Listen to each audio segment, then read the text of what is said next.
Before I begin, let me say that no author is credited for this piece, but it comes from the Sample Case magazine of August 1961 and tells an interesting tale about, well, the traveling salesman who is not so much abundant in our nation anymore as he was at one time. And so I bring you the history of the traveling salesman.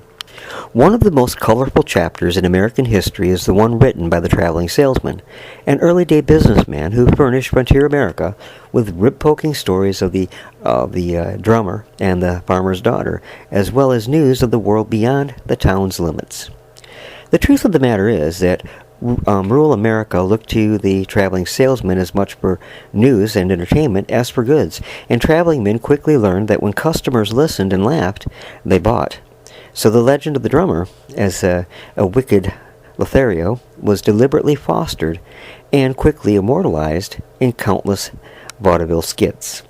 Today's crisp, efficient traveling salesman bears little resemblance to the ribald drummer or to the first of the traveling men in America. The Yankee Pedlar, who packed the goods of colonial New England, needed needles, threads, scissors, razors, combs, and other Yankee notions onto his back and set off afoot for the far frontier. Despite the risks and the labor, however, peddling for a long time offered few rewards. But as the horse and then the horse and wagon came into use, the peddler could haul more, sell more, and earn more. Edward Ward, after a trip to New England in 1699, noted of Boston that in the Chief or High Street there are stately edifices, some of which have cost the owners £2,000 or £3,000 to raise, for the fathers of these men were tinkers and peddlers. The list of famous men who started as peddlers is long and includes B.T. Babbitt, the soap manufacturer, who began as a peddler of razor strops and Yankee notions. John Boynton, a tinware peddler whose success enabled him to found Worcester Polytech Institute.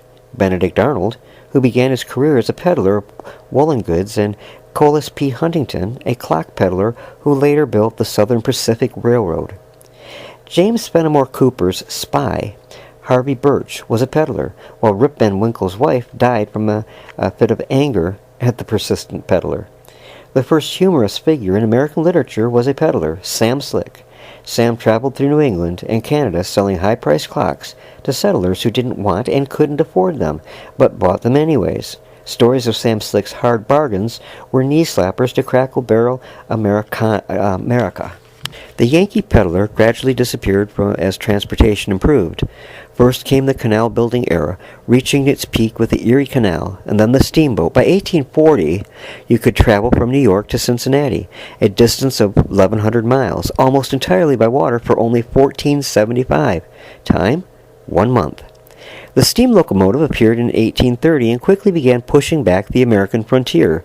Railroads eased the burden of creaking Conestoga wagons as they stretched toward the west and south, while the Mississippi, the Missouri, and other rivers provided broad highways for flatboats and stern-wheelers. In the South and Middle West, there soon appeared a sort of general store that floated down navigable rivers and sold everything from apparel and notions to whiskey. Because of the river pirates, the merchant captains had to be as quick with a gun as they were with scissors. As transportation continued to improve and manufacturing grew, New England textile manufacturers commissioned men to sell their apparel over a given territory, first by wagon, then by boat and railroad. These early apparel travelers would set off with trunks of goods for trips that would last several months. Many of these apparel travelers, or drummers as they came to be called, took root in growing towns and were the founders of large present-day department stores, especially in the South. As travelers became commissioned agents instead of peddlers, their reputation for sharp dealing rapidly disappeared. Instead, however, they became the butt of jokes like these.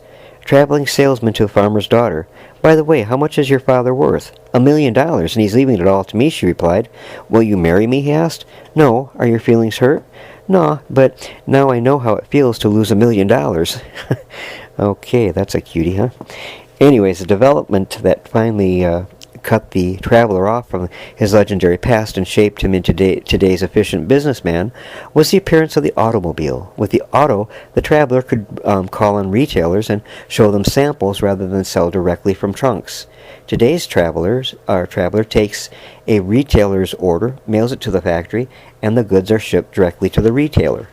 During World War II, travelers for the men's and boys' apparel industry were hard-pressed by traveling restrictions and gas rationing and hit upon a new selling idea, something called market shows.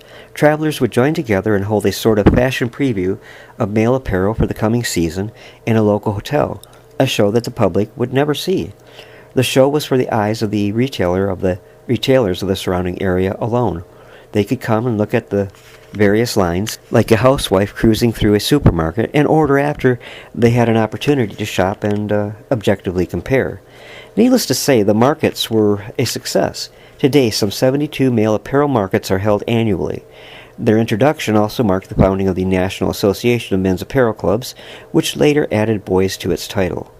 A survey conducted by an independent research firm recently showed of thousands of NAMBAC members that these men travel an average of 27,000 miles a year on business, mostly by car, and spend 109 nights, or nearly 1 out of 3, on the road. One-third cover 30,000 to over 50,000 miles a year and must spend as much as 250 nights away from home. No wonder the term traveler. Today's traveler, instead of a sly opportunist, is a solid member of his community and a respected independent businessman. The average traveler is 53 years old, married, has 2 children, and owns his home. He has spent 20 years in the business. Retailers say they like doing business with him and rely on his advice, and manufacturers find him an important asset for his information and judgment as well as his selling ability. However, where peddlers of pre-revolutionary Boston could amass enough wealth to build mansions, today's traveler is hard put just to keep going. Though the average apparel salesman joined his present firm 9 years ago, he hasn't had a change in his commission rate. Straight commission is the standard salesman's compensation in the textile industry. Since then, despite soaring costs of living rises. Today's traveler looks ahead to what he hopes will prove a brighter economic picture. The alternative, he fears, is the disappearance of the last vestiges of the Yankee Pedlar and a bright era in American history.